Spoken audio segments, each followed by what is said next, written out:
are beginning this new academic year with a very sensitive and hot topic in terms of bilateral relationship between the US and Central Asia, and we will be discussing the current state of relations between Kyrgyzstan and the US, especially after the cancellation by Bishkek of the treaty cooperation it had with the US. And I must say that's a topic that has been everywhere over the news, at least the news interested in Central Asia during the whole summer. And Sebastian has been one of the first here at the Central Asia program to try to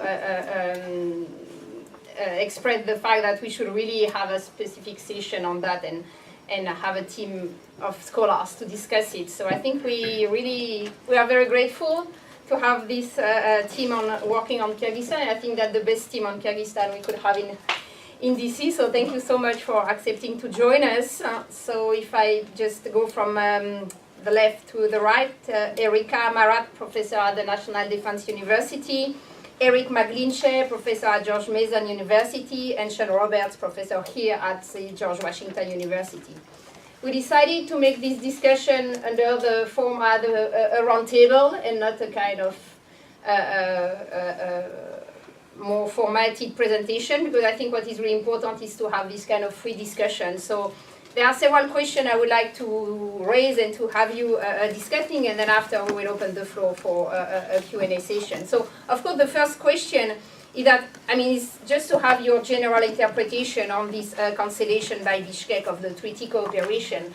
During the summer, the discussion was very much around the fact that this cancellation arrived just after the State Department gave this award to the activist Azim John Askarov. So I was wondering if you really consider that as being the key element, or if we should look at the kind of the broader picture of the US-Kyrgyz relationship to try to find why Bishkek was interested or consider that it has to cancel the treaty. Mm-hmm. So Erica, would you like to? Sure. Thanks for having me here. So I do think that it was linked to the award. Yeah. And that's for the following reasons. First is, of course, Atambayev has never been famous for his ability to build relations with Western partners, including the United States. I think the way President sees the United States and the West is as those unpredictable, arrogant superpowers who kind of want to exploit the region and the country in particular for their own purposes without considering the interests of those countries. So, Atambayev is rather to preserve relations with Russia, who he sees as a strategic, most important partner of Kyrgyzstan, and trying to do everything not to disappoint Russia in any way. But I think the bigger problem here was, and that I know from more informal communications during my stay in Bishkek this summer, is inaptitude of the diplomatic corps, the MFA in Kyrgyzstan. Their inability, their disappointment was the State Department, was their efforts to prevent this award from happening. And generally, their efforts to prevent State Department and other U.S. agencies to raise the issue of Azim John Askarov, and to link Azim John Askarov to all the other human rights abuses in the country, and not, try to point at some of the achievements of Kyrgyzstan in building democracy, parliamentary democracy. But they failed to do that, and the award still happened, and the reaction was that we will choose something very symbolic. So I don't think the Kyrgyz side was actually trying to really disappoint or really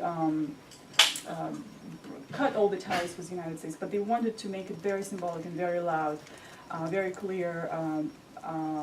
That this is their reaction, and I think it was. I personally think it was an overreaction, and there was a range of other possibilities, other types of responses that they could have chosen. Unfortunately, they didn't do that. The other question, maybe we'll get to discuss, is why is this award was given when it was given, and what was the message behind that?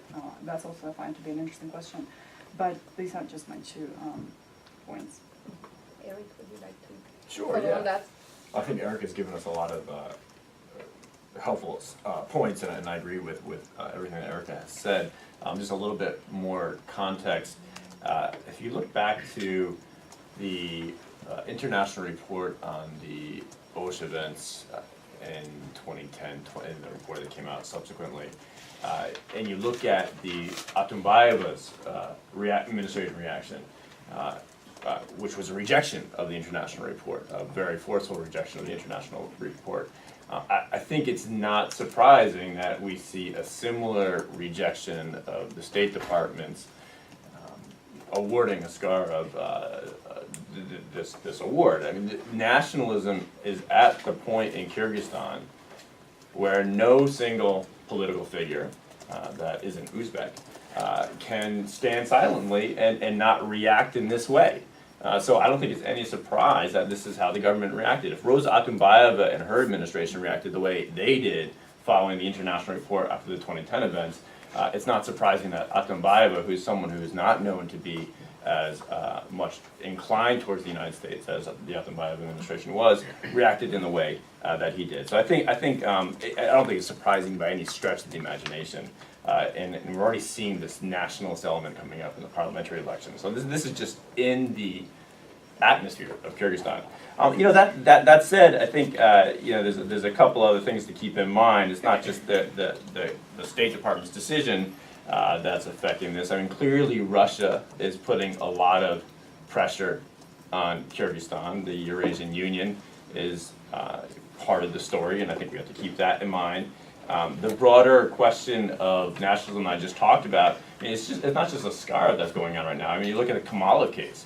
This is all about, I mean, the charges against Kamalov are ludicrous, but this is all about trumping up the bona fides of a weak Atambayev regime by going after low-lying nationalist rewards. So this is part of a larger narrative that's going on here. And then the last thing I will say is, I mean, who easier to go after right now in Kyrgyzstan than the United States? The opinion of the United States is at an all-time low in Kyrgyzstan. I was there this summer talking to colleagues. And part of this is missteps by the U.S. government itself, but I think part of it is also the Russian media, which pervades the entire media of Kyrgyzstan. And if you watch the Russian media, it's easy to understand why the Kyrgyz people have the view that they have towards the United States. So kicking the United States at this point is a very easy thing to do, and a very easy thing for the administration, the Atambayev administration, to do to win credibility among the population. Okay, what else to add? Yeah, well, I mean, I think one thing to keep in mind is also, in the context of the growing nationalism, is the upcoming parliamentary elections and Atambayev's party wanting to also kind of display its nationalist chops a little bit, because as we see, all the parties in the upcoming election are aligning themselves with some sort of nationalist segment. And it's actually to the point of absurdity almost, because you have parties that, like Atamaken, which appeared to be running on a platform previously of pro-Western sentiments, now aligning itself with one of the biggest nationalist forces in the country, the former mayor of Osh, and you see the Respublika Party also aligning itself with Atatürk, which won a lot of seats in the first parliamentary election by promoting nationalist discussions and rhetoric in its campaigning. So it seems that, in the context of Kyrgyzstan's politics right now, you have to align yourself with some sort of nationalist trend. Another point, though, I just would like to bring up. I wonder to what degree also it was brought up by Erica that the Kyrgyz government for a long time has been very upset about the lack of recognition of its achievements in the realm of democratization. They've been going back and forth with Freedom House and the State Department for quite some time over the position of Kyrgyzstan in the Freedom in the World Index and so on. And, you know, it's understandable where some of their gripes come, but also it's interesting because we have simultaneously a switch in US foreign policy to a certain degree where I think under the Obama administration, the focus has less been on democratization and more on human rights. And in Kyrgyzstan's case, we do see a lot of achievements in terms of political democratization, but in part because of this growing nationalism, we're seeing some backwards movement on rights. And so it's an interesting situation where the US and Kyrgyzstan are kind of looking in different directions at the same time and clashing. And I just want to throw out one kind of possible idea, which is kind of the mouse that roared scenario, where Kyrgyzstan is just trying to get the attention of the US to a certain degree because they feel that the US government is not at all interested in Kyrgyzstan, which is justifiable because there has been a decreasing interest in Central Asia as a whole, but I think in particular in Kyrgyzstan. And to think that the Kyrgyz government has done similar things in the past. Remember the Manas-based agreements, they would throw out, we're going to tear up this agreement, and then they would come back to the negotiating table, and then they would come to an agreement. So, I wonder to what degree also doing this is trying to get the U.S. to come back and say, okay, let's renegotiate this bilateral agreement.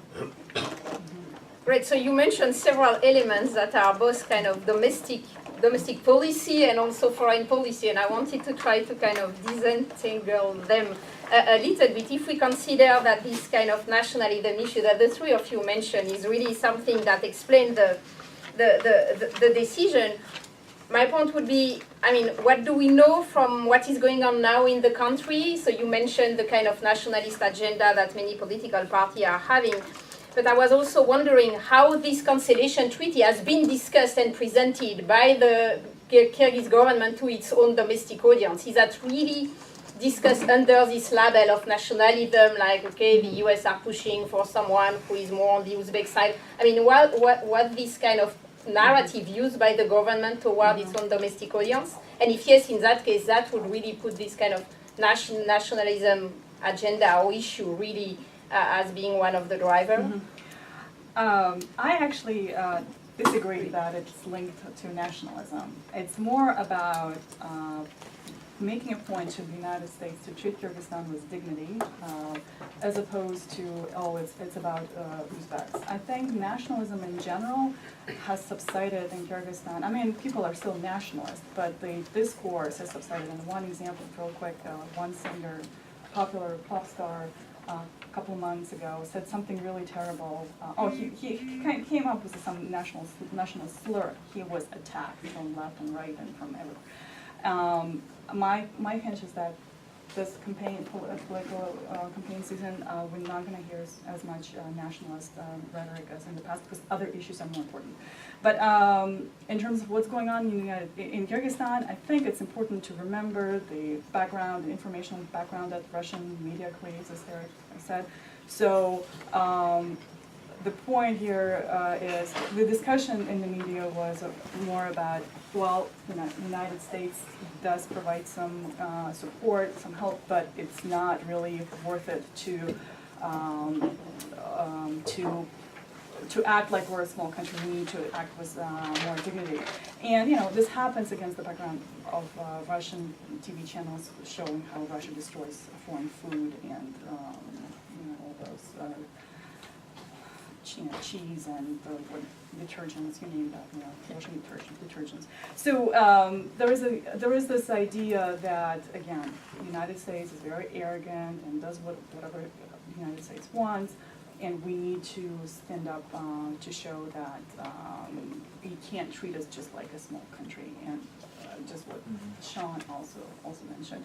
And in the media, again, it wasn't really a discussion about treatment of Uzbeks or treatment of Azinjan Askarov, or his trial process. It wasn't anything about that. It was more about trying to understand what are the programs, the USAID programs that are under risk, what is going to change, whether whatever is going to change will be replaced by something else, and things like that. So it's more about Kyrgyzstan-US relations as opposed to Kyrgyz-Uzbek relations inside the country.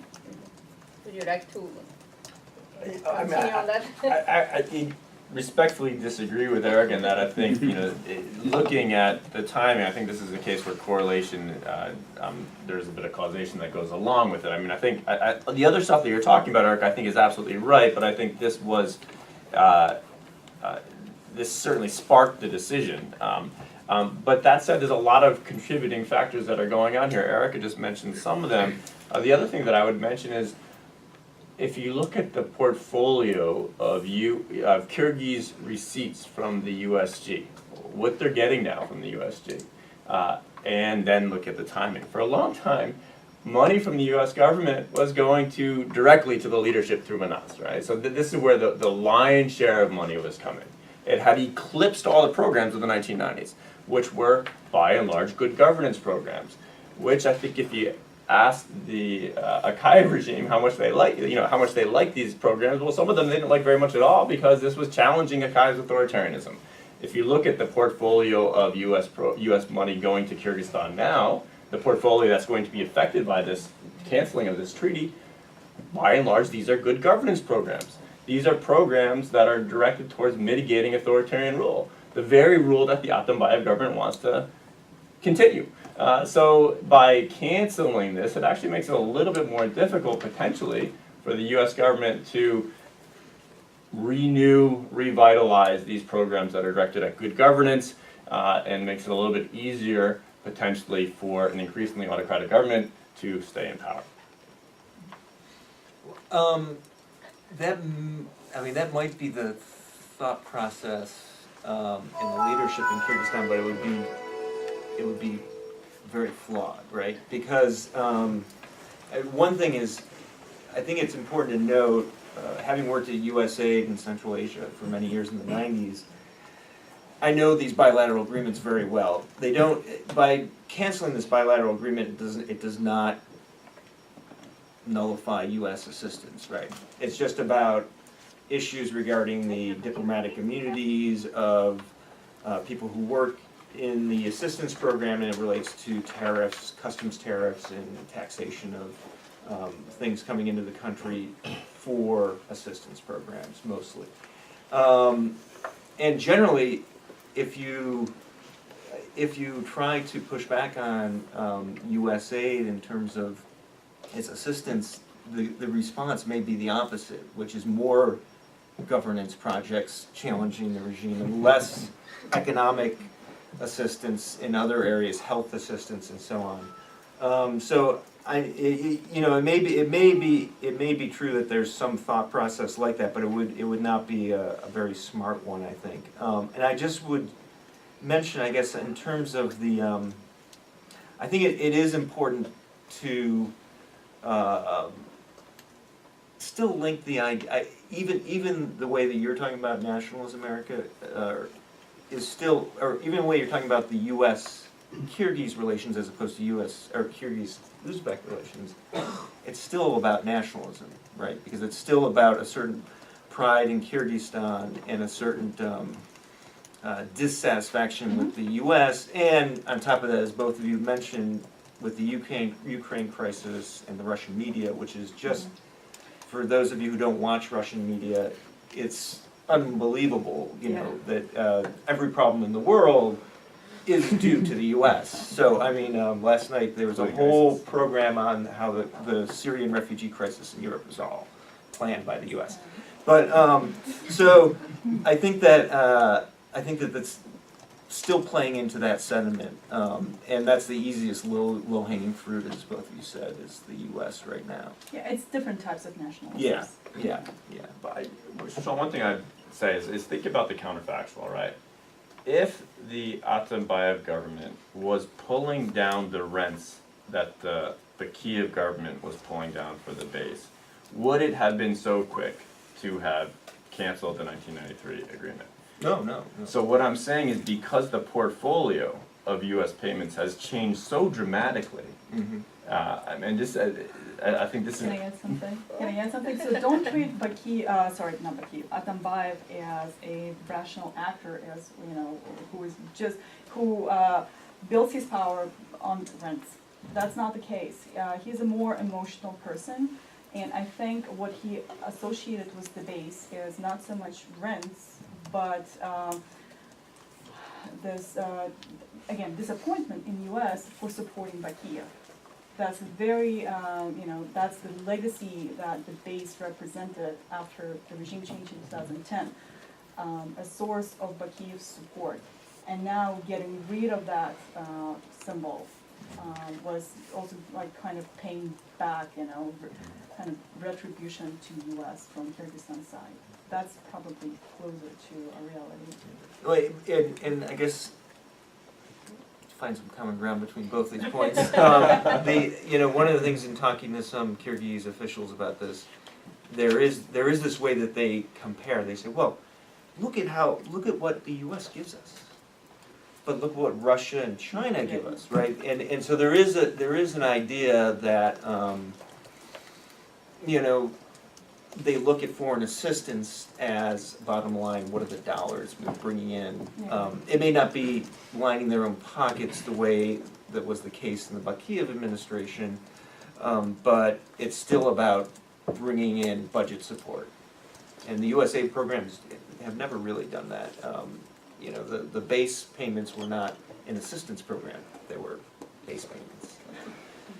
To follow on that, and Erica, you mentioned a term that I think is really important, knowing how people in the region react, is this notion of dignity and wanting to be treated with dignity, and this issue of having a status and being recognized. And of course, not having a military basis anymore it can solve some geopolitical tension, but it also lower your kind of geopolitical status globally in the world. So if we try now to look on the other side, I mean, what do you think was the State Department's goal? And probably in the room here, we would have people who would know more on the decision-making, the way the US decision-making process functioned. But how do you think, what was the message sent by the State Department in awarding a prize where they would know it would create this kind of dignity, aggression feeling in Kyrgyzstan? So I don't have an answer for this question. I'm also curious, why is it today? Is it linked to 5 years anniversary since Osh events? Is this because there was a queue of people? Was there some sort of strong lobby behind it? I think it's a great thing that Askhata finally got this recognition, among other many recognitions in Europe and here in the United States from different NGOs, not necessarily from government. So I'm curious what is it linked to, because it would have been probably more important to raise it before, when the court was about to decide on his case, especially the Supreme Court. So it would have probably been more helpful to his supporters back at home. At the same time, I want to say that, again, from the MFA, Kyrgyzstan's MFA point, they blew it out of proportion. State Department award is just, again, one of the awards. If they didn't talk about it, if they didn't notice it, I don't think people would ever find out about it in Kyrgyzstan. Just a very small group of people would find out about it. So it all looks very, again, unprofessional from MFA's perspective.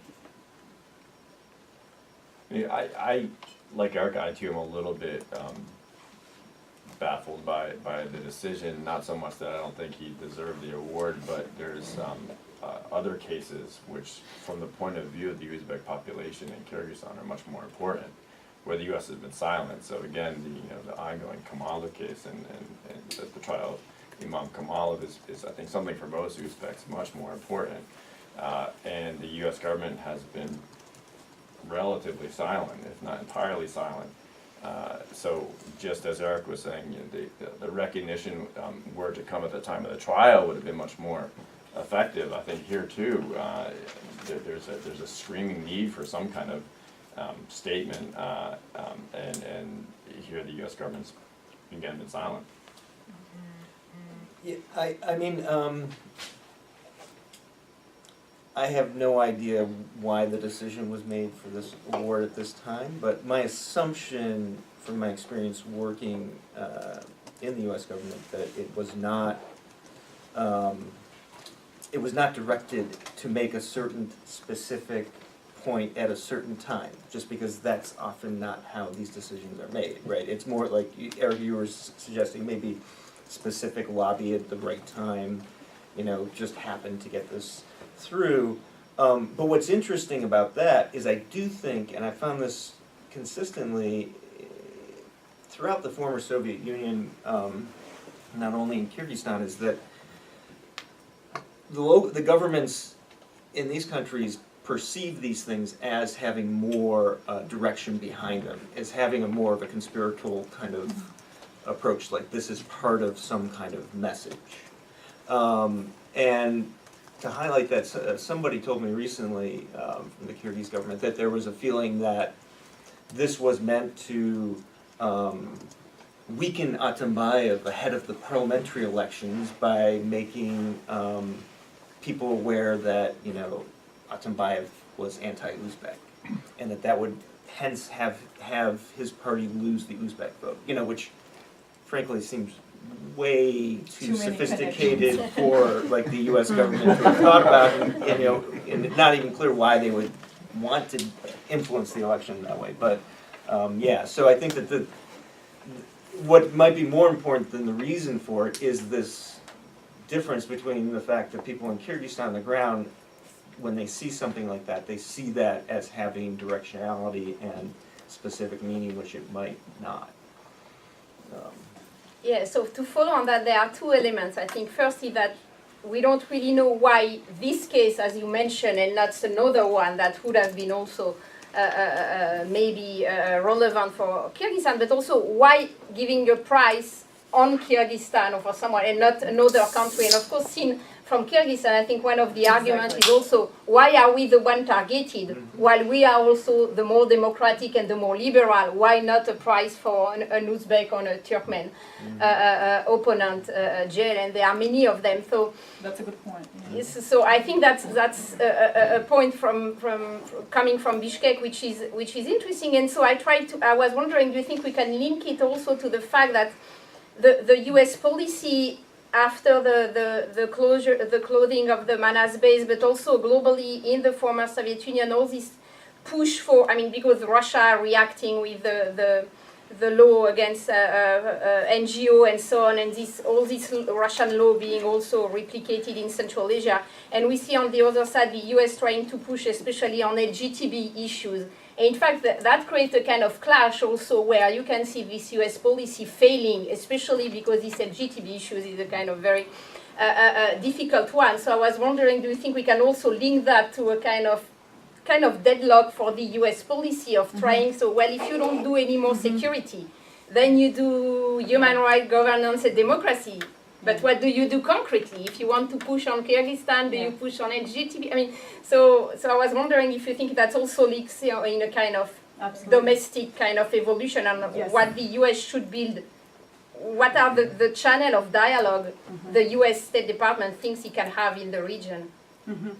Yeah, that's, I mean, thanks for bringing up this point. That's a very interesting point because, you know, speaking of, like, jumping a little bit ahead of time and talking about upcoming elections. So it's really hard to be a politician in Kyrgyzstan these days. Life is so unpredictable, and you don't know whether you're going to be in the parliament. Probably, you know, some people are sure that they're going to be in the parliament. You don't know how many of your people will be in the parliament.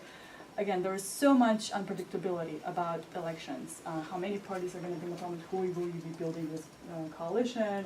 Will you be in the coalition or not? So, and that's considered to be a democracy in Kyrgyzstan. That's what a democratic process is for Kyrgyzstan. And frankly, I think, and I'm probably going to be criticized for what I say, this is the best we've got in Central Asia. This is the closest to competitive politics we've got. Other, you know, and maybe in wider post-Soviet space. And with all its imperfections, somehow the system worked for 5 years. Somehow those collectives of individuals that are also known as parties, are still running for elections, and there is an element of unpredictability. So trying to survive in this unpredictable environment, a very new environment, trying to get enough supporters, and at the same time being criticized for, and I'm speaking from the perspective maybe, Atambayev's party, being criticized for issues like LGBT, which are very important issues, but very often more attention is given to them than should be, I think, because a lot of them are just happening because of just mimicking what Russia is doing. I think it's really not productive. It's more important to look at opportunities, and I think Sean, you've been involved in some opportunities of supporting ways how you can kind of streamline the process in between elections, help the parliament come up with legislature, convene roundtables between parliament and civil society groups, help ministries to train their staffers, for instance, things like that. So I think that would be a lot more useful in the long run. One thing I'll mention is you could take a very different perspective on this. You could look for the silver lining, right? It's not 1993, and the U.S. position in Central Asia is completely different than in 1993. Mm-hmm. And to a certain degree, this agreement probably should be completely revamped and renegotiated. And this is a great opportunity to actually sit down with the U.S. and Kyrgyzstan and say, where are our common interests? U.S. aid has systems in place throughout the world that are much more based on bilateral discussions about assistance. And you see this in a lot of countries that are less democratic than Kyrgyzstan, like in the Middle East, Jordan, where you have cooperative agreements between the state and the U.S. government about, okay, this is what we'd like to see our assistance program look like. And I think that would go a long way at building the relationship between the U.S. and Kyrgyzstan right now. And I don't think, I kind of disagree with you, Eric, about the degree of authoritarianism. I think actually in Kyrgyzstan, they welcome a certain amount of governance assistance now, different than any other country in Central Asia. They would welcome, and they have welcomed, parliamentary assistance, like you said. The parties in parliament want to figure out how do we negotiate legislation, how do we professionalize our legislation. So I think that there is room for assistance programs that would be both in the interest of the U.S. and in the interest of Kyrgyzstan, and if you could get both parties more invested in it through some sort of dialogue, that could have much better outcomes than what's happened in the past. I love roundtables where people don't agree, and hopefully we'll get lots more disagreement coming from the real experts, which many of you in the audience are. This is what I would say about Kyrgyzstan and authoritarianism.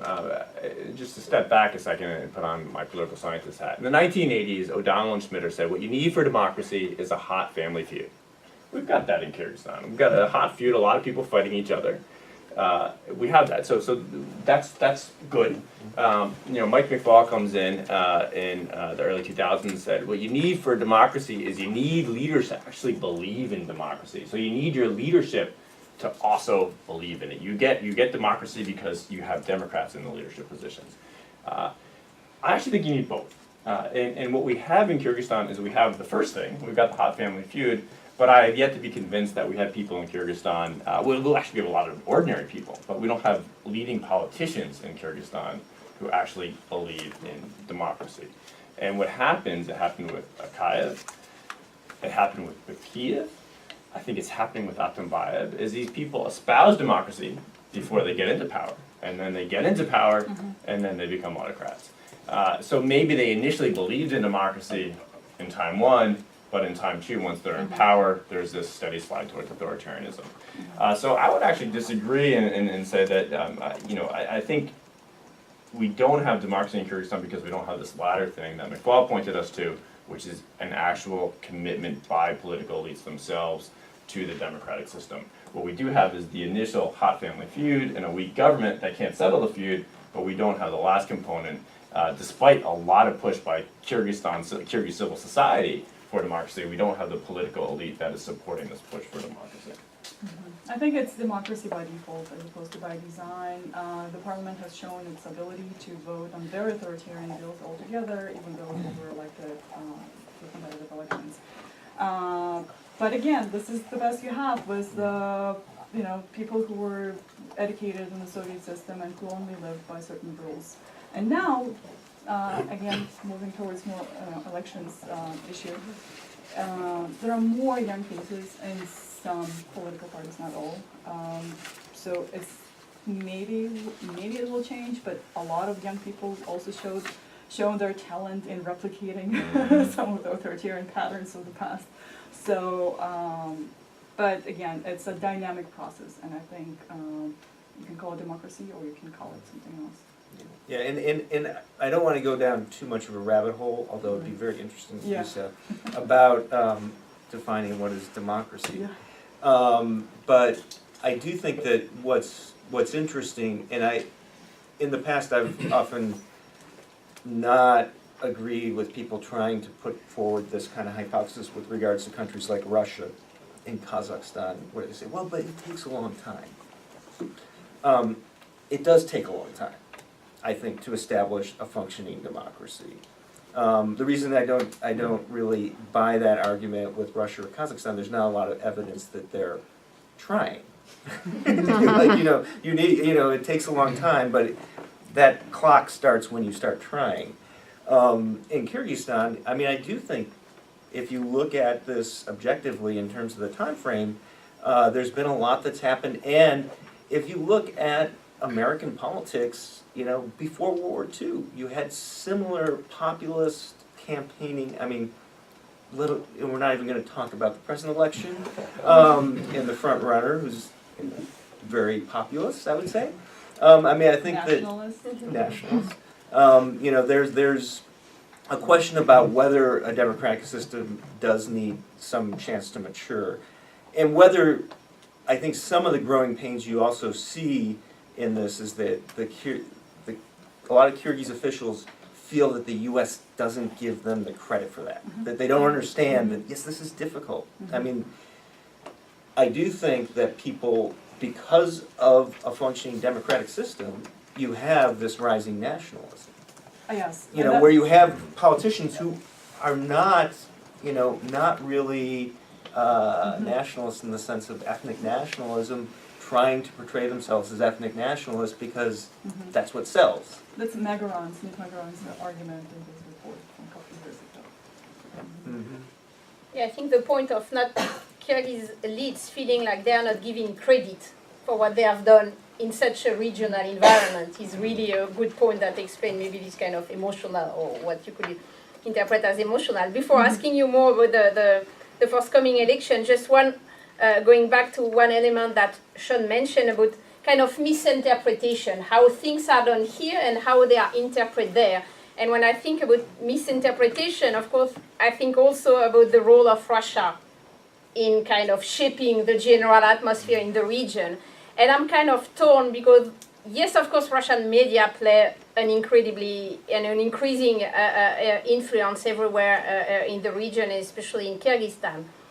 But at the same time, considering that the Russian media shape the public opinion, I always wonder what is really coming from Russia, what is just genuinely local. Believing in conspiracy can be genuinely local without having to look for Pierre Canal to believe in it. So I wonder how all this series of misinterpretation and misunderstanding between the US and the region is really linked to how Russia interpreted it, or it's not, in fact. And in that case, because for us always considering that it's because of the Russian media, it's also kind of making our work kind of more easy, and also not giving the region its own autonomy. So I was wondering if you could kind of comment on that. I think it feeds on each other. I mean, it's also, for instance, journalists in Kyrgyzstan. There are quite a few good journalists, but a lot of journalists rely on their own produced conspiracy theories and think that this is the way to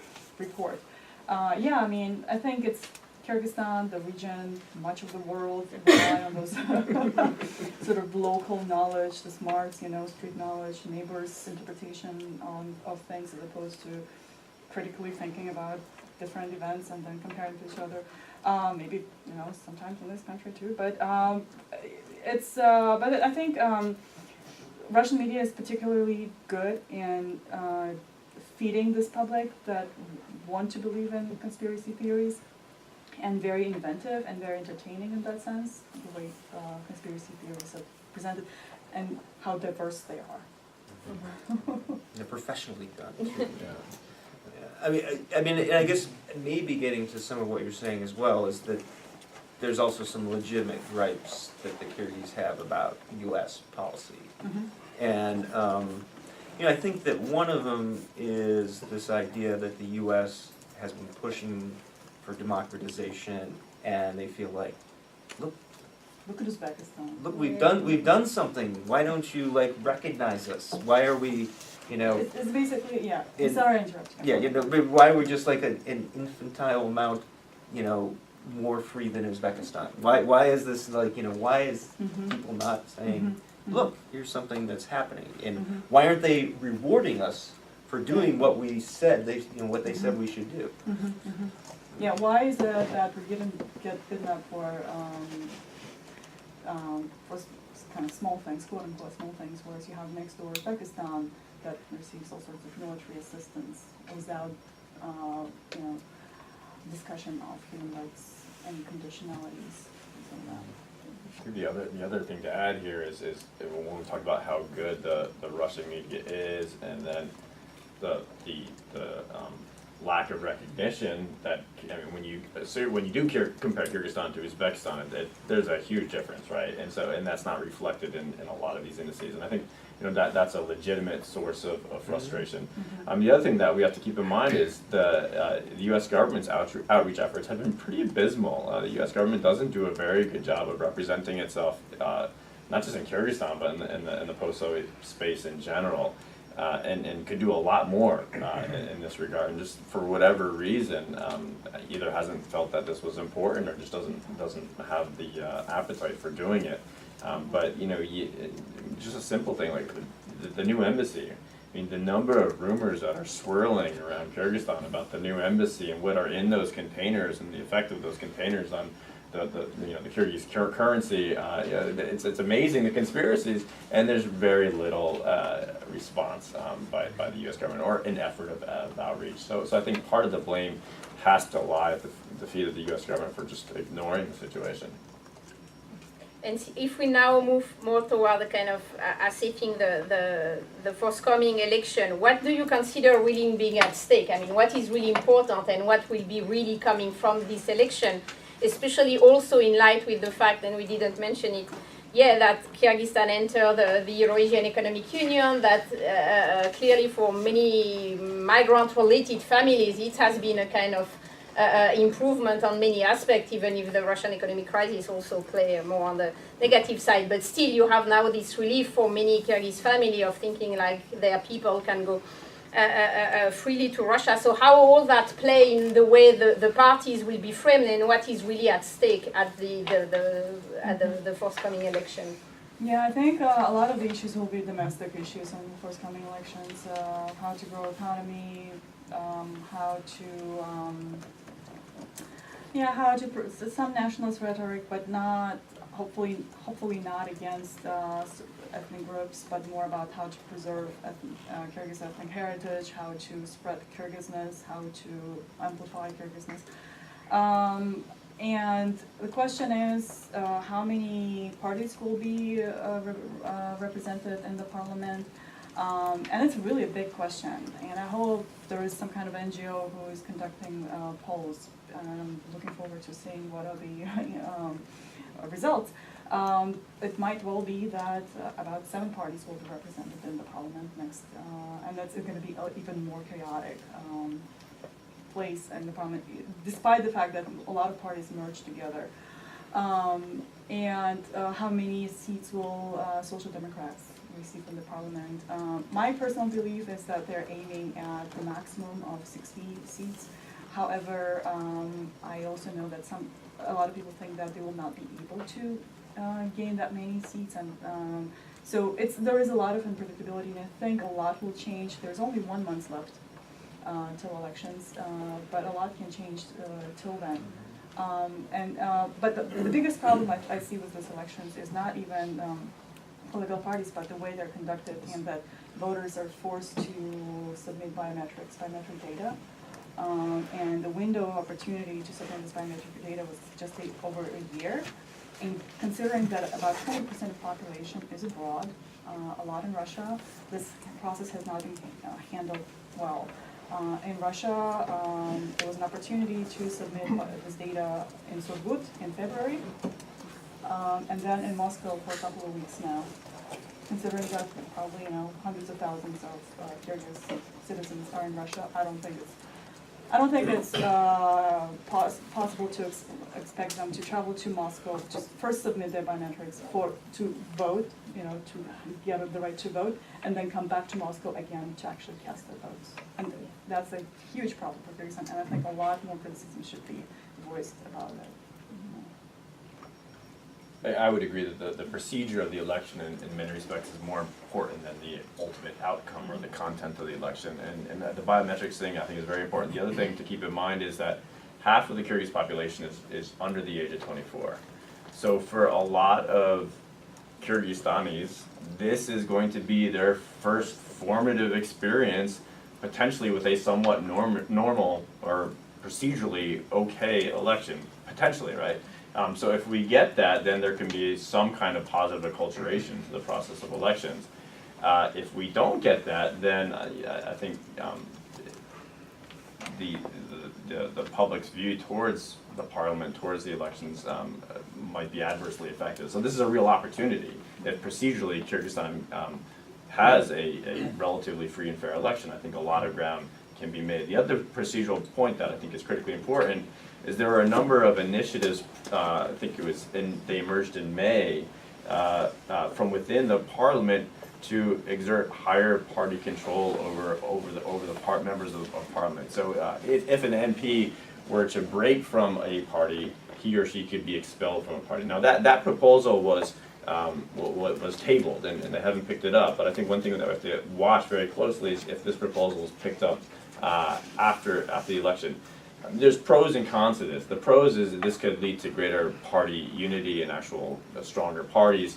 The con is that you could get these authoritarian practices, which you see more broadly, replicated within the parties themselves. And I think that's something you would have fewer diverse views in the parliament.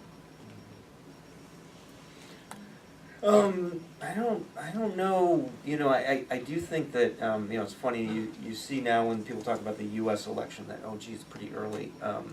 Like Erica said, I kind of feel like even though it's a month away, it's kind of early to tell what's going to happen in the Kyrgyz elections. Remember that people only have like a month of campaigning, so it's not clear yet if parties are going to really come out with concrete messages that will mean anything. I mean, in terms of economic development, sure, that's a fairly kind of obtuse thing to talk about.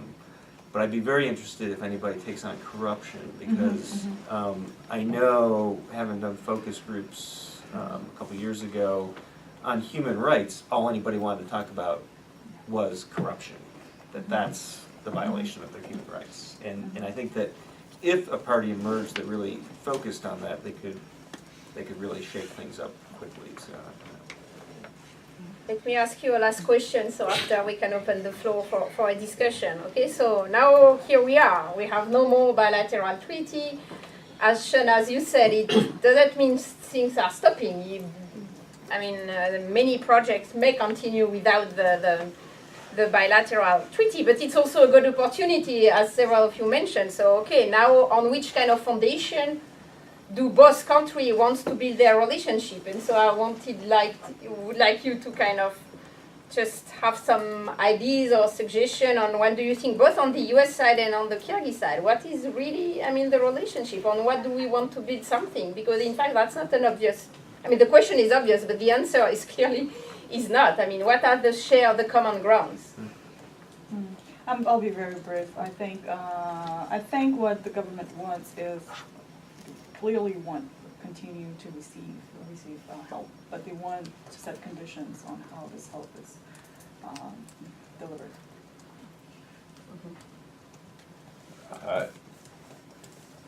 I think there's always an appetite in USAID for these good governance programs, and I think they're well-meaning. I think Erica's point about controlling this is spot on, and the Kyrgyz government is going to want to control the implementation of this. So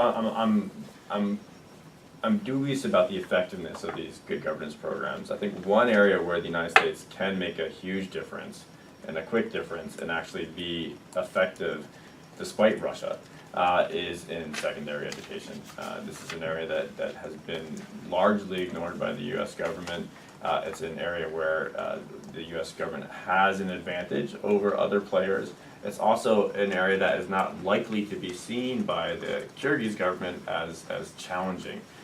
And if you think about it, if you look at the education, the youth, this is something that is desperately needed. And Kyrgyzstan is surviving on the fumes of Soviet-trained bureaucrats. We have a whole new generation that's coming through that needs education, and this is, I think, a real opportunity for the U.S. to make a positive difference.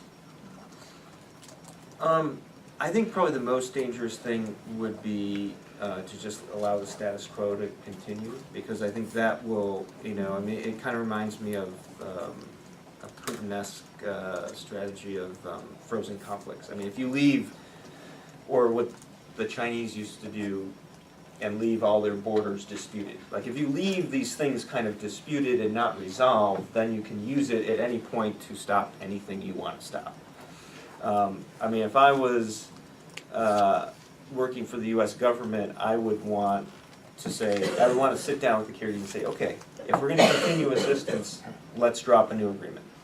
And let's talk about what are the things that we have common interest in. And I think there would be plenty.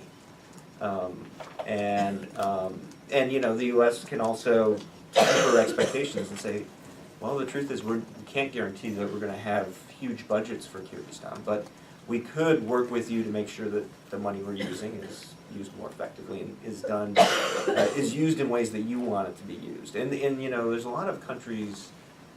Vietnam, for example, has been very good at managing international donors. There's a lot of developing countries that have figured this out, that donor organizations don't have they don't have a lot of communication across lines, so there's a lot of duplication, there's a lot of problems with development. One of the best ways to manage that donor coordination is the host country actually managing it. But that requires a bit of capacity on the side of the Kyrgyz And government granted, to there do is that. some elements of democracy there as well. Yeah, I'd always say. yeah. In Vietnam. Well, I think that's great to listen to you both sharing similar perspective and disagreeing on some others. So now I would like to give the floor to the room. So if you have questions, comments, please take the floor, introduce yourself.